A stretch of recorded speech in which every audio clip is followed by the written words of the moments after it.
बहुत दिनों के बाद आज आपके सामने फिर देश के ऊपर कुछ चर्चा में उपस्थित हूँ। आप समझ सकते हैं कि देश की बहुत यात्रा की है मैंने, उत्तर प्रदेश, राजस्थान, हिमाचल, हरियाणा, दिल्ली। खैर, आज का मुद्दा ये नहीं है। आज का मुद्दा है भारतीय राजनीति और राजकुमार राहुल गांधी। समझ गए ना आप? तो कल तक अडानी अंबानी वाली बातें करने वाले राहुल गांधी आज संसद से भागने लगे हैं, क्योंकि अब की बार बीजेपी अथवा सरकार ने उन पर ऐसा मुद्दों के साथ, प्रमाणों के साथ वार किया है कि उनको अब पता लग गया है कि बकवास करने से क्या होता है। सबको पता होना चाहिए कि जो विपक्ष के नेता बने हुए हैं, भारत में गांधी परिवार जो गांधी प्रामाणिकता और सच्चाई का दुनिया भर में एक प्रतीक रहा है, उसका नाम लेकर ये क्या कर रहे हैं? ये देश को बर्बाद कर रहे हैं, बाहर जाकर बदनामी करते हैं। इनको इतनी अकल नहीं है। लोकतंत्र खतरे में है, संविधान बदला जा रहा है, कितना झूठ बोलते हैं। खैर, जाने दीजिए। मोदी को इस बार थोड़ा सा लॉस हुआ है इन अफवाहों के कारण। जनता में जागरूकता होती तो शायद ऐसा नहीं होता। तो मैं कहना चाह रहा हूं कि राहुल गांधी का भविष्य अब चौपट हो रहा है, और वो इसलिए हो रहा है कि इन लोगों ने बहुत काले काम किए। बोफोर्स का मुद्दा फिर खुल रहा है। एक अंतर्राष्ट्रीय व्यापारी है या कंपनी है जो देशों को पैसा देकर सरकार अस्थिर करती है। बांग्लादेश में जिसने सरकार गिराई वो है सोरोस, अमेरिकन एजेंट।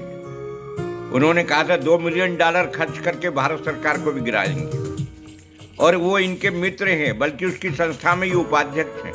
कौन? राहुल गांधी, सोनिया गांधी। जरा सोच के तो सही कितना क्या कर रहे हैं। और भी बहुत सी जानकारियां हैं, अगर आप इस परिवार के बारे में लोगे तो आपकी आंखें खुली रह जाएंगी। ये हमारी जनता का अज्ञान है अथवा जागरूकता में कमी है कि हम ऐसे लोगों को सर पर बिठाते हैं जो जमीन पे बैठने लायक भी नहीं। आज सड़क पर काम करने वाला मजदूर इनसे ज्यादा राष्ट्र प्रेमी है। तो सोरोस मामले में अभी आक्रामक हो गई है सरकार, और उसने जो है कहा है कि सोरोस के सोनिया गांधी से क्या रिश्ते हैं, चीन से भारत की विपक्ष की पार्टी का क्या रिश्ता है। राजीव गांधी फाउंडेशन को पैसा देता है चीन, सोरोस जो अमेरिका में बैठे हुए हैं वो इनको पैसा देते हैं। और उससे भी ज्यादा नागरिकता वाला मामला भी अब 19 तारीख को इलाहाबाद हाई कोर्ट में सरकार इनके खिलाफ प्रमाण पेश करने वाली है, जो सुब्रमण्यम स्वामी और कोई एक महोदय ने पेश किया है। समझ सकते हैं आप कि इन लोगों ने क्या क्या नहीं किया है। कांग्रेस में ऐसा कोई नेता नहीं है जो इनको चैलेंज दे सके, क्योंकि इनके पास अथाह संपत्ति है। मुझे तो पता लगा था कि जयगढ़ का खजाना भी स्विट्जरलैंड में जो है वो उसके मालकिन भी यही है। सरकार क्यों नहीं करती है वो भगवान जाने, अथवा कहीं ना कहीं राजनीतिक पीछे सॉफ्ट कॉर्नर रखते हैं। पर मेरी समझ में नहीं आता मोदी जी क्यों रखते हैं।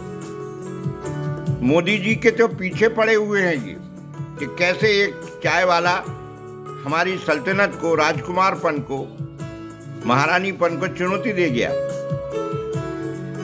और ऐसा दिया कि 10 साल तक बनाए और अब 11वीं साल भी शुरू हो चुकी है। आगे भी कोई आसान नहीं है। इनमें इतनी समझ नहीं है। जिस हिंदुस्तान में रहते हो, उस हिंदुस्तान के हिंदुओं को हिंसक कहता है ये आदमी, संसद में कहता है, मजाक बनाता है देवी देवताओं का। अरे भाई, तुम कैसे हो, क्या हो, किसको लेना देना, तुम्हारी क्या जात है, तुम्हारा क्या धर्म है, इससे भी सरकार को कोई मतलब नहीं है, देश को मतलब नहीं है। विपक्ष के नेता के नाते भारत के हित में तो काम करो। तुम जिन लोगों को साथ लेकर चल रहे हो उनमें अराजक हैं, अलगाववादी हैं, जो देश को चौपट कर दे रहे हैं। अडानी अंबानी जैसे हजारों लोग चाहिए हमें यहाँ। सरकार ये उद्योग धंधे नहीं कर सकती। हमें पैसे को रोकना नहीं है, सर्कुलेशन में रहना चाहिए। पूंजीपतियों का विरोध नहीं करना चाहिए, पूंजी का विरोध करना चाहिए कि वो कहीं रुक कर ना रहे, विनिमय सही होता रहे। तो आज मैंने कुछ बातें आपके सामने रखी, विचार करें। देश के इतिहास में पहली बार उपराष्ट्रपति को इतना जलील किया गया है कांग्रेस पार्टी की तरफ से, मिमिक्री बनाकर न मालूम क्या क्या कहा गया है, और अब उनके खिलाफ महाभियोग आ रहा है।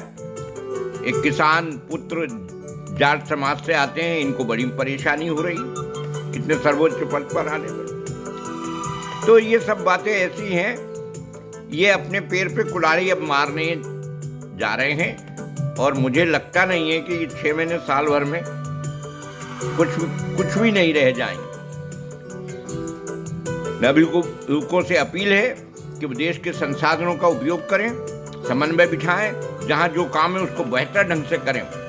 दुनिया भर में हमारी पूछ परख बढ़ रही है, मोदी जी की वजह से हमारी रेपुटेशन बढ़ रही है। आओ भारत को नवयुग में प्रस्तुत करते हुए दुनिया को संदेश दें कि मेहनत करने वाला का, सही काम करने वाला का दुनिया में नाम होता है, भारत उसमें शामिल है।